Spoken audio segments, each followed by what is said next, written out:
Hey there, I'm Rita Ricks, and I want to welcome you to Spirit Mastermind. Today, we are going to talk about owning your power. But first, I need to know how you're doing. Literally, how are you feeling? How are you managing? What can I help you with? I just need you to contact me. I literally just need you to contact me at speaktoyourspirit.com. I am ready to listen. I am ready to support. Just talk to me. And now let's take a few minutes to breathe. I want you to close your eyes. And if you are standing, just put your hands down by your side. If you are seated, put your feet flat on the floor. Put your hands on your knees, on your thighs, and just relax. First thing I want you to loosen are your shoulders. And then I want you to just kind of roll your neck around and just allow yourself to feel like a limp doll. And then I want you to breathe slowly in with your mouth, in through your nose, and breathe out through your mouth. Inhale through your nose and exhale through your mouth. And I want you, as you're inhaling, to envision light and love just flowing through your body. Energy is flowing. You can feel yourself sitting straighter. And every time you exhale, you're exhaling the stress. You're exhaling the negative.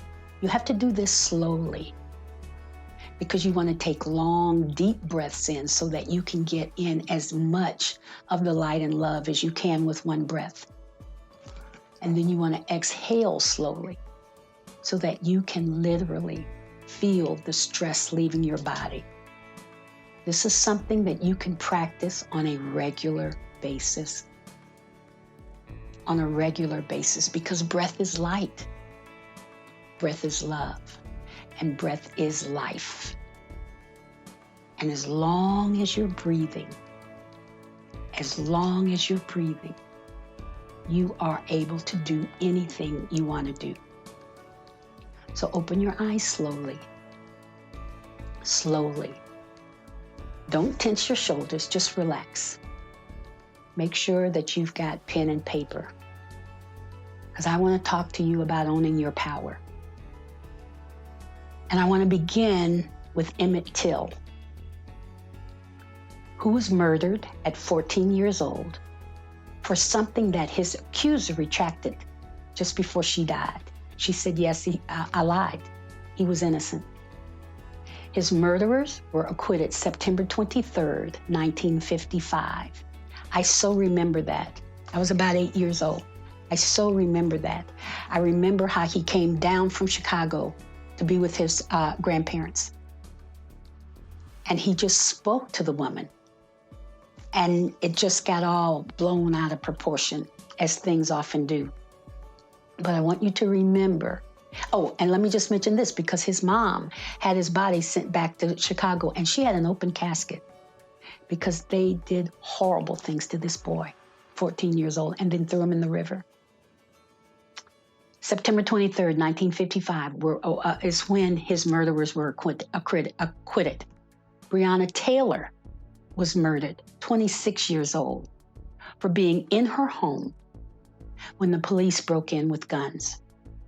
Her murderers were acquitted September 23rd, 2020. That is not a coincidence. We're talking 65 years to the day. And I cannot help but think of all the other African Americans who have been murdered in between. And it makes me sad. It makes me sad. It sometimes makes me feel powerless. Sometimes I even feel like a victim, because these people look like me. And what is it about the way I look that causes people to hurt me? That's what I mean about giving my power away. I feel helpless, and oftentimes I feel hopeless. And yes, we march, we protest, we create memorials, we get angry, we cry, We demand justice, and then we move on till the next time. And I need you to know all of that is good. And I'm not dismissing any of those actions, because back in the 70s, I protested as well, because I thought that there was something important that we should be doing. And every protest makes a difference. But as you know, and as I can certainly say, in the 65 years between Emmett and Breonna, change comes, but it comes ever so slowly. I agree, many police need training in the art of not just seeing brown and black skin and just assume the worst and ask questions much later. That needs to change. That needs to change. Regardless of everything else, that needs to stand. We all want justice. We continue to say that. We want justice. And that system isn't protecting brown and black people to the extent that it should. So the other day, I saw this on TV. Do you know Saleh Bembury? He is the vice president of sneakers and men's footwear for Versace. He was stopped by the police for jaywalking in Beverly Hills. And did I mention that he's black? This is a brother who is from New York. And he said, I'm from New York. We don't have jaywalking. I used to live in California. I mean, you will get a ticket for jaywalking. But the thing about him, they kept holding on to him. They even complimented him for the shoes that he was wearing. And they were asking, what do you have in the bag? He said, I've got more shoes that look like this because I designed these shoes. And still they said, well, we're not threatening you, but they wouldn't let him go for a while. And he said, I'm uncomfortable. So yes, we want justice, because yes, the system isn't protecting us, but we cannot allow ourselves to give up our power anymore. So what must be done to right the system? What must you do to own your power? Well, I'm glad you asked, because I'd like to offer 10 recommendations, and you are welcome to send me others that I can add to my list. The first is to vote. VOTE, and we've got an election coming up soon. It is not just for the president. Yes, we have to vote for a president, but it's also for the senators and Congress. Because if these folks don't assist the president or assist him in a negative way, we still have problems. So you have to vote in the national elections for those people who make decisions about how your life is. Number 2, you can run for office. Why not?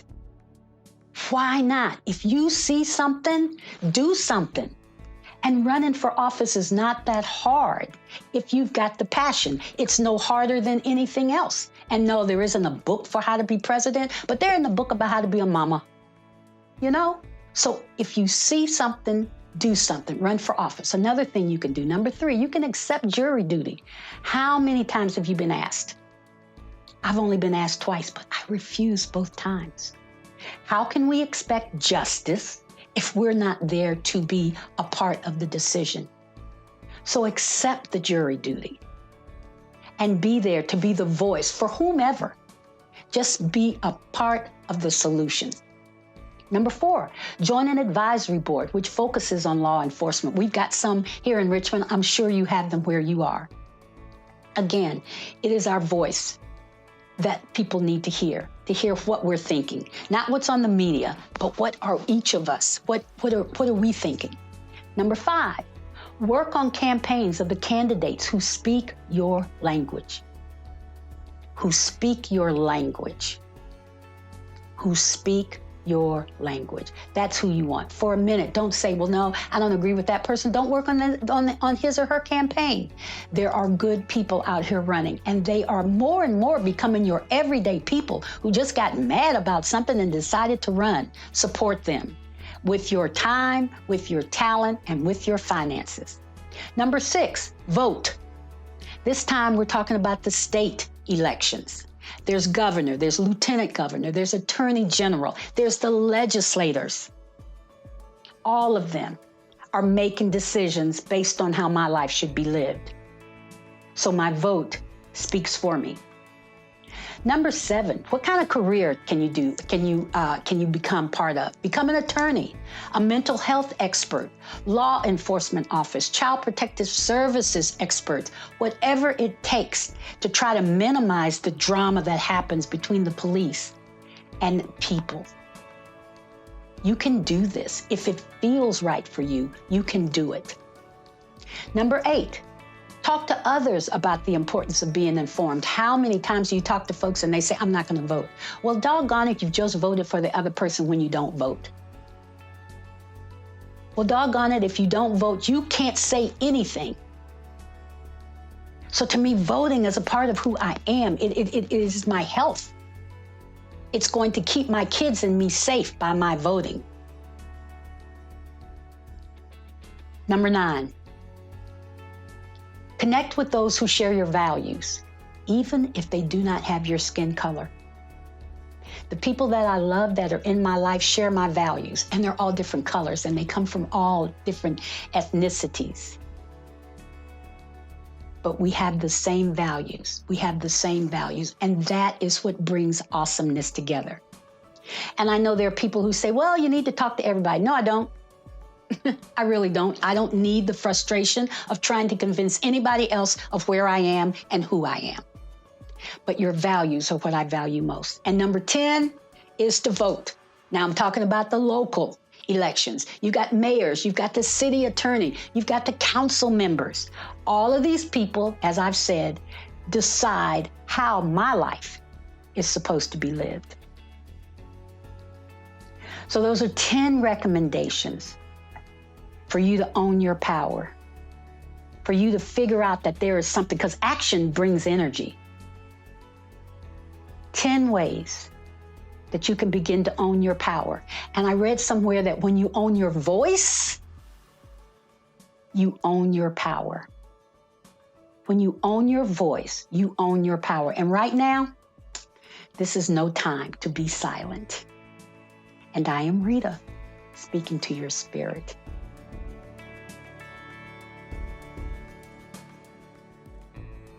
Hey, thanks for joining us. I'm so glad you had a great time. Listen, I want us to stay in contact. So follow us on Instagram, like us on Facebook, Speak to Your Spirit, subscribe to us on YouTube. Don't be selfish. Share all of our information with others, and we will see you again really soon. Thanks a lot.